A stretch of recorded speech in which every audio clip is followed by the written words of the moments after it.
Hi everyone, welcome to my channel. And today I thought I'll talk about emptiness as a core human experience. So I think we all have experienced a sense of hollowness or a void within us at least once in a lifetime, if not more. And this is a feeling that nothing outside of us can fulfill, right? And therefore the hollowness or the void keeps echoing through us or within us.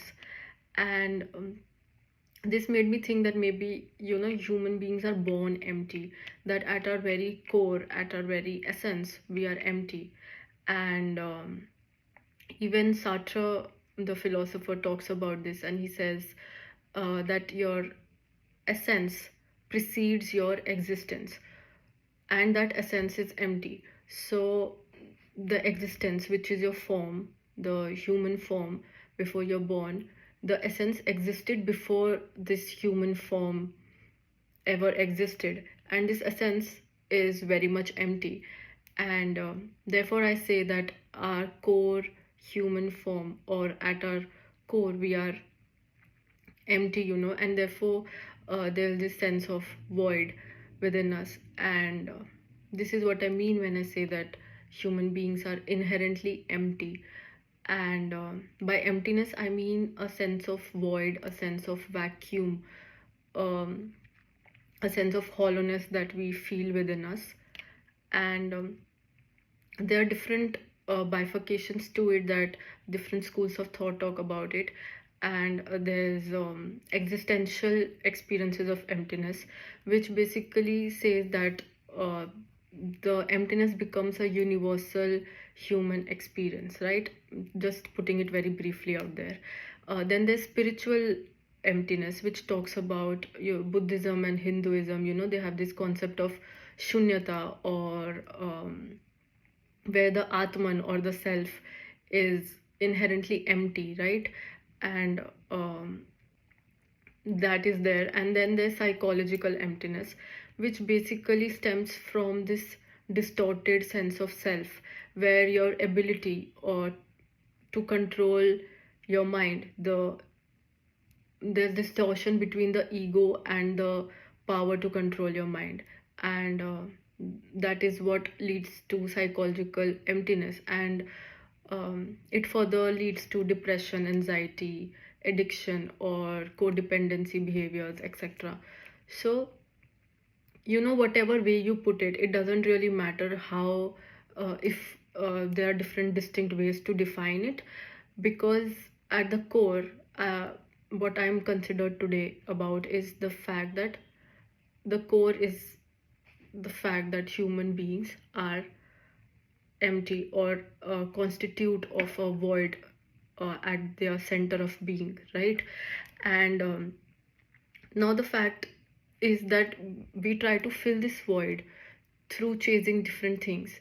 So let's say there's a void, and then there's this hunger to fulfill it with different things. And different things, different people, places, achievements. And Lacan says that the human self is empty, and all our desires and all our attachments of our identity are ways through which we try to fill that empty self that we are. And this is what I say when I'm saying that there's this hunger that um, we try to fill that void through that. And so we chase so many things, and we are constantly on this uh, cycle of chase, of wanting things. uh, and the irony is that that void never gets fulfilled, because no matter what you attain or what you achieve or what you have, that hollowness still stays there. And in fact, the hollowness or the void grows. It becomes so monstrous in its nature that the more you feed it, the more it wants from you. And therefore, you have this constant list of things you want to do, you want to have. And at the end of the day, the shallowness or the void keeps echoing. And So the hunger becomes monstrous, and the appetite can never be satiated, right? And this is also related to your sense of self, your identity, that everything that you identify with, your family, the religion you're born into, the culture you're born into, your achievements that you have, your institutional affiliations, anything and everything that you identify as a part of yourself, it is just your attempt to fill that void inside you. Because the moment you start taking off those layers, say I take away the name from you, the family you're born into, the religion you're born into, the gender you identify with, what are you at the end of the day? The answer would be nothing, right? And but the fact is that we don't consciously realize this, and we keep on chasing things. It's like running on a treadmill that has no stop button, and you are just tirelessly chasing things, um, and that never gives you the satisfaction that you were seeking in the very first place, and therefore traps you in this vicious cycle. um, so then what is the way out of this, right? I thought a lot about it, honestly, that what's the way. And every time I'm trying to solve a situation or any thought, the first step is acceptance, always. It is the radical acceptance of what is that helps you get through it, right? So like I say, the first step is always acceptance of the void that is there, that forms your uh, very self, right? And second is to understand that emptiness is your anchor, right?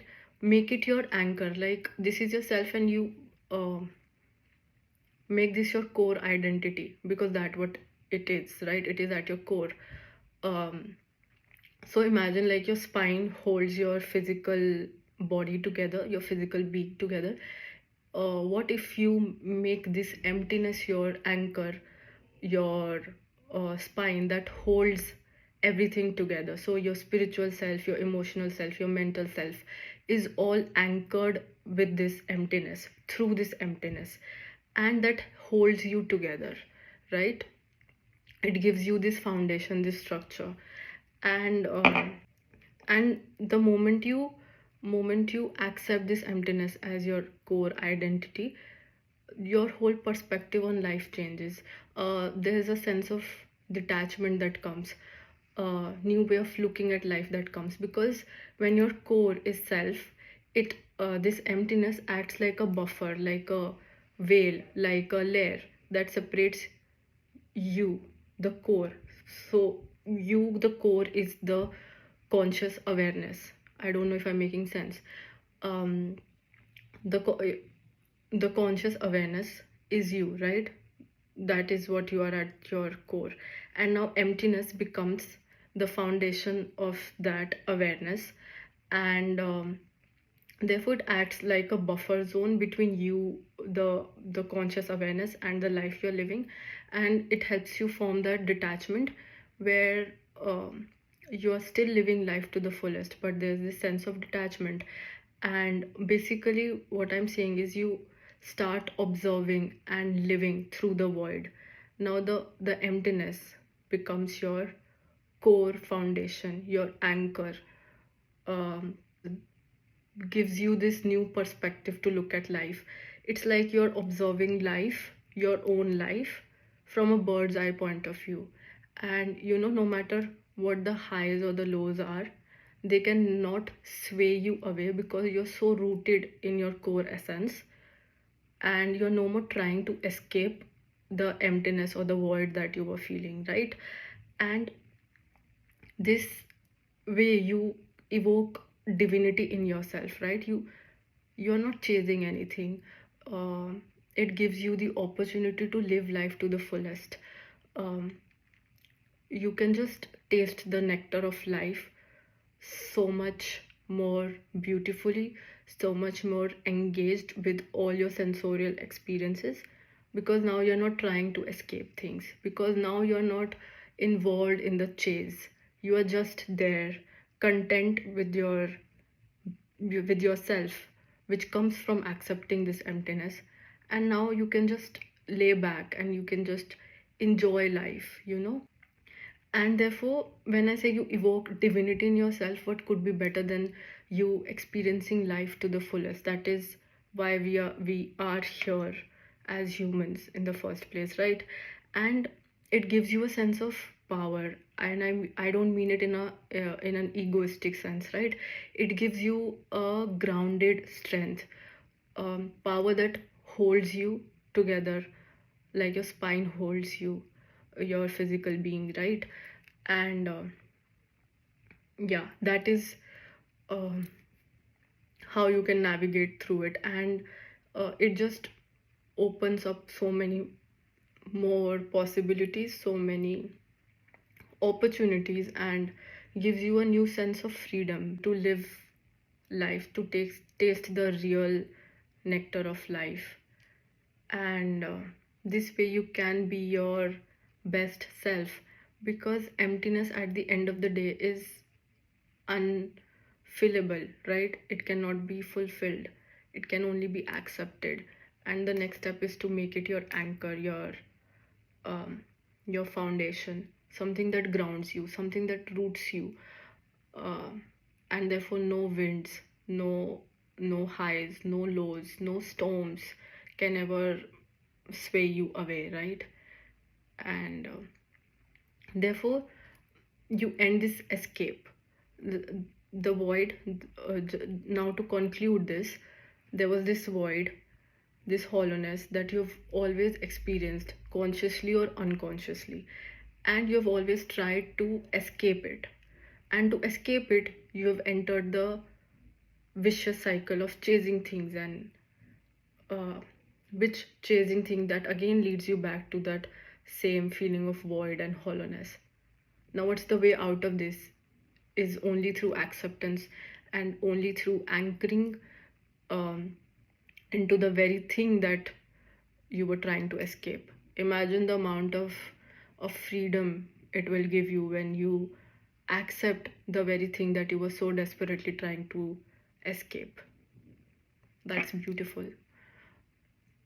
I don't know if you can relate it, but just saying that makes me feel so happy and so powerful. And I can imagine that sense of freedom of birds finally being released from the prison, that kind of a feeling.